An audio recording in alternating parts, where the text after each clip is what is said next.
yeah, I really want nothing to do with Christianity or religion. And I mean, I've heard people say that. The Christians that they knew were off partying and, you know, not behaving like Christians.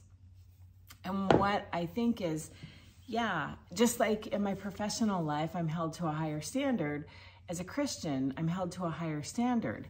And my higher standard is like love your neighbor and take care of widows and people who are less fortunate. And it's interesting because the people that are holding me to that standard are not the people who I answer to. And it doesn't give me a license to misbehave or not follow the tenets of Christianity. So here's the deal. The bottom thing is that Jesus died for all of us. And really, it's up to us to accept that free gift that he gave when he died. He died so that we could have a relationship with God. And so all of the achievements of living a sin-free life, they're not necessary. And I'm not saying that we shouldn't be good people. I mean, we should live the life that modeled after what Christ did when he was here. But the truth is, we're all a bunch of vicious sinners, hence our need for Christ.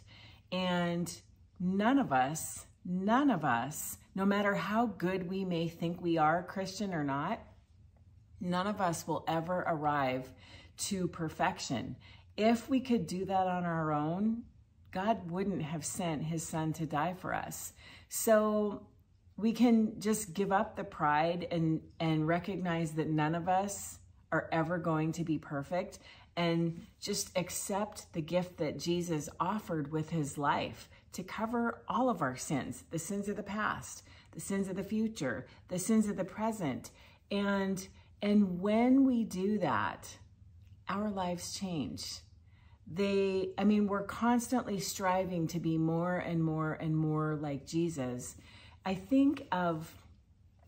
an example. I think of like what happened to Native people all those years ago, like in the 1400s, when the Puritans, the colonists, came to America, and the natives befriended them, even though like they were robbing graves.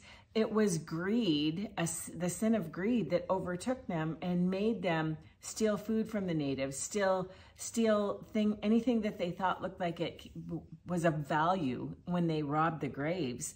And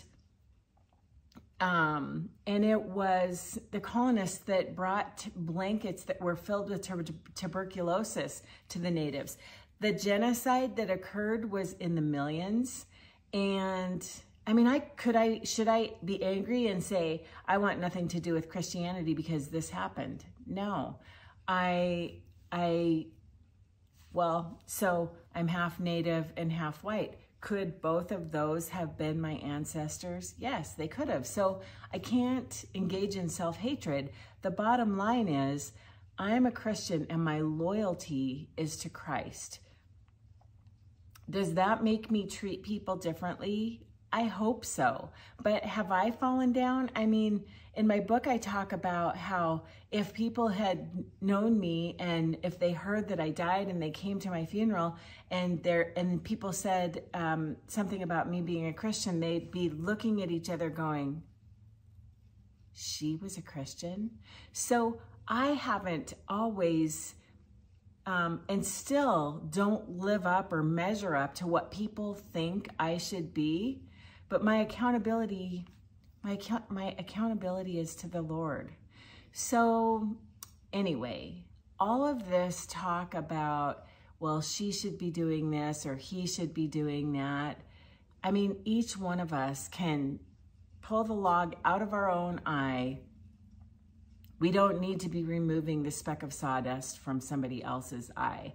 So for each one, it's a personal relationship. And let me tell you that when you come to know Jesus, he cleans you up.